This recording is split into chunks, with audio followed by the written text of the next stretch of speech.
Continuing with daily financial practices, banking procedures.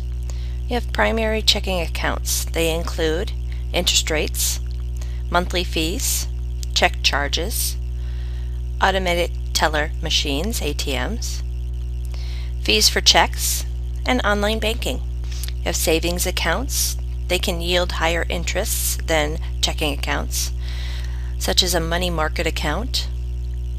They limit your access to money. It requires higher maintenance of a balance to yield interest gains. Office cash. Used for giving change. You're starting the cash drawer at $150. The receipts are given for cash and checks. ROAs are received on accounts.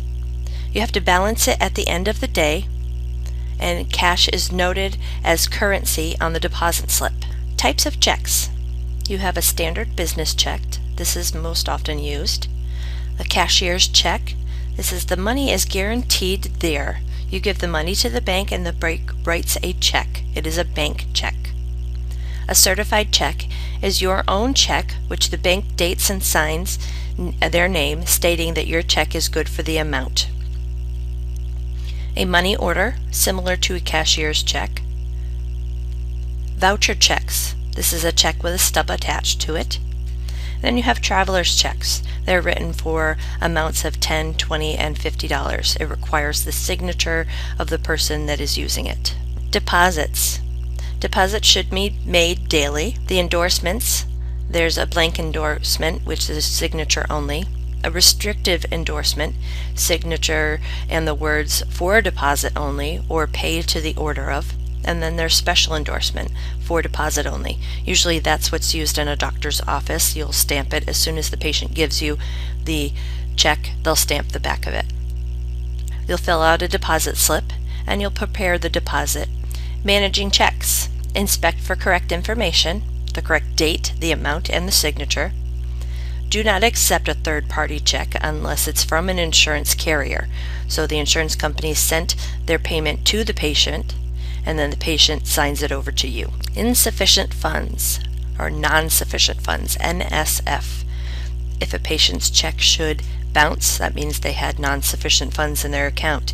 Usually you will have to charge a specific amount for that because there will be service charges added to your account for checks that are returned. Lost or stolen checks. Report to the bank. Put a stop payment order on that check, and they should check the signatures on them. Writing and recording checks. The purpose is to pay bills. Okay, this is accounts payable. Money that is owed by the office to vendors.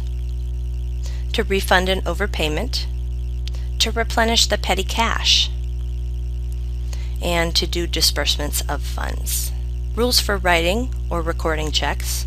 Always write legibly to avoid bank errors. Type or write neatly.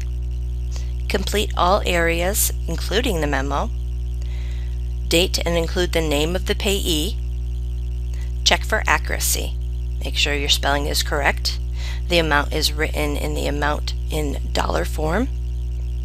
And you have the authorized signature. Reconciling a bank statement. This is performed monthly. List all cleared checks, deposits received, and service charges. Reconciling in the checkbook against the bank statement. The accounting software has computerized options for reconciling accounts. Purchasing supplies and equipment.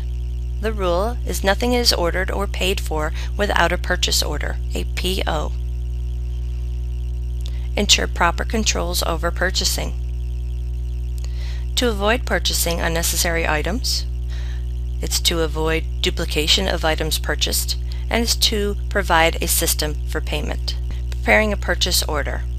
The routine parts is the purchase order number, the bill to address, the ship to address, the vendor information, name, address of the supplier. Who is it requested by? It's requested by the buyer.